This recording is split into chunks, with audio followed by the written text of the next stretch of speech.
اه شباب، ازيكم عاملين ايه؟ انا الباشمهندس محمد، ودلوقتي احنا معانا داتا عايزين نشتغل عليها كمفاهيم بيزنس ونحسب الريفينيو ديسكاونت وحاجات زي كده عشان نستفاد بيها ونعمل داشبورد على الباور بي اي. بس احنا دلوقتي على الاكسل هنتعلم ازاي نطبق الحاجات اللي احنا اخدناها في الفيديو اللي قبل اللي فات، وعلى اللي هو الريفينيو والحاجات المفاهيم الخاصة بالبيزنس عامة يعني.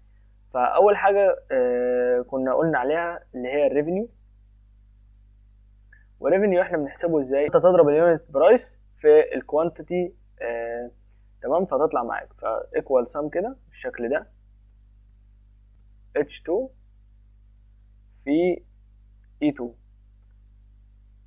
بالشكل ده كده. فهو هنا حسب الريفينيو اللي دخلت لي كلها. في حاجتين جداد كده احنا لازم نعرفهم النهارده، اللي هو في جروس ريفينيو وفي نت ريفينيو. الجروس ريفينيو اللي هو انت ضربت اليونت برايس على اساسها، اللي هو بدون الديسكاونت. يعني انت عندك ديسكاونت وعندك يونت برايس بالشكل ده كده، ركز معايا. فانت لو ضربت الكوانتيتي في اليونت برايس على الشكل ده، ده اسمه جروس ريفينيو. اللي هو انا المفروض انا بقى اللي انا عملته ده، فهو انا المفروض اكتب هنا جروس ايه؟ جروس ريفينيو. خلاص. فالجروس ريفينيو عباره عن ايه؟ انت قبل الخصم. فاحنا يا شباب عايزين نحسب الفاينل يونت برايس. فاحنا هنحسبه ازاي؟ ايكوال صم بالشكل ده كده. وبعدين هنعمل ايه؟ عامه احنا هنضرب اليونت برايس اللي هي H2 في الواحد ناقص الديسكاونت عشان اعرف اللي جالي. فاليونت برايس اللي هو H2 واحد ناقص الJ2 واحد ناقص الديسكاونت عامه. خلاص بالشكل ده كده. فاحنا كده حسبنا سعر الوحده. يعني احنا هنا لو بصيت ان سعر الوحده 243، هنا 267، فاحنا برضو ايه؟ شلنا الديسكاونت اللي موجود معانا. ففي الحاله دي احنا نعرف نجيب النت ريفينيو. النت ريفينيو اللي احنا كنا بنتكلم عليه اللي هو ايه بقى؟ الريفينيو بعد الخصم. يعني انت خصمت، تشوف بقى ايه الريفينيو بتاعتك. فايكوال سم برضو بالشكل ده كده. هتقول له ايه بقى؟ اضرب لي الاو 2 في الاي 2 بالشكل ده كده. فهو هنا حسب النت ريفينيو. خلاص تمام. بعد ما احسب النت ريفينيو انا عايز احسب التوتال كوست. طبعا هو الكوانتيتي في اليونت كوست. خلاص.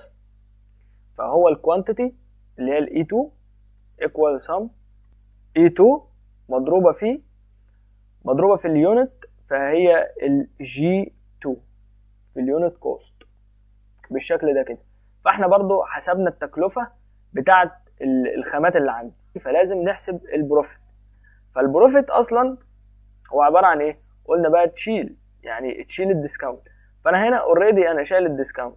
فلو النت ريفينيو انت طرحته بالتوتال كوست، يبقى انت كده جبت البروفيت. يبقى انت قول له sum البي 2 ناقص الكيو 2. خلاص تمام بالشكل ده كده. احنا عندنا في بروفيت بالسالب. فالبروفيت بالسالب ده جاي ان النت ريفينيو اقل من التوتال كوست. وده راجع ليه؟ راجع لطبعا ان الديسكاونت هنا كبير. فاحنا لما شفنا ان الديسكاونت كبير ادى ان النت ريفينيو يكون قليل، فبالتالي سمع في ايه؟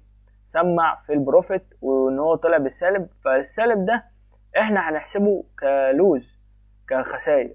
فاحنا عايزين نطلع الخسائر اللي بره. فاحنا مثلا هنقول كده اللوزز. فاللوزز هتطلع ازاي؟ هتقول له ايكوال. عايزين نفكر كده مع بعض ازاي نطلعها. جمعنا ان البروفيت هنا بالسالب، فبالتالي انا عايز افصل السالب عن الموجب. انا عشان اعرف بقى اللوزز بقت بكام.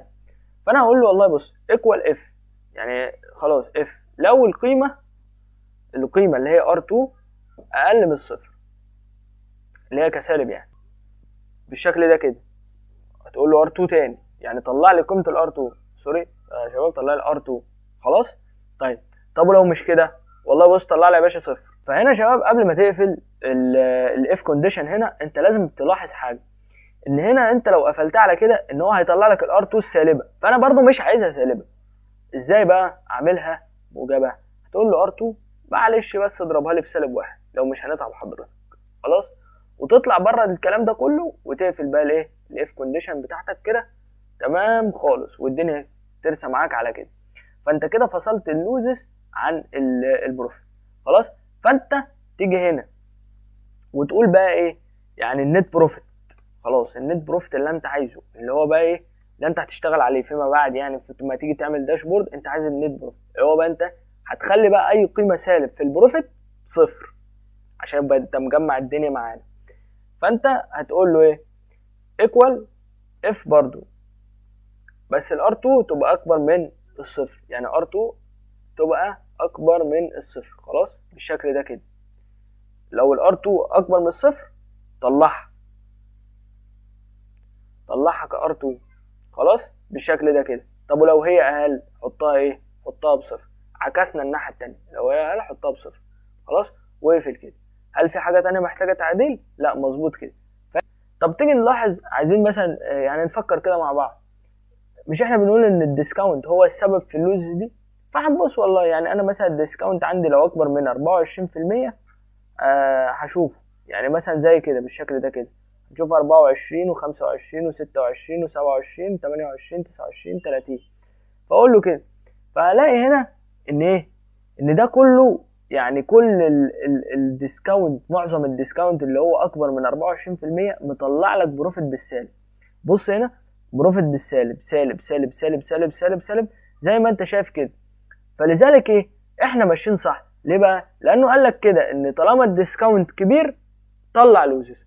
فبالشكل ده احنا كلامنا مظبوط وكل حاجه ومفيش اي غلطات يعني. فتمام كده نبدا نشتغل على الداشبورد، واستنوني في حلقه تانية هوريكم ان شاء الله ازاي هنعمل الداتا دي على داشبورد، ونعمل فيجواليزيشن بسيط كده بالداتا دي.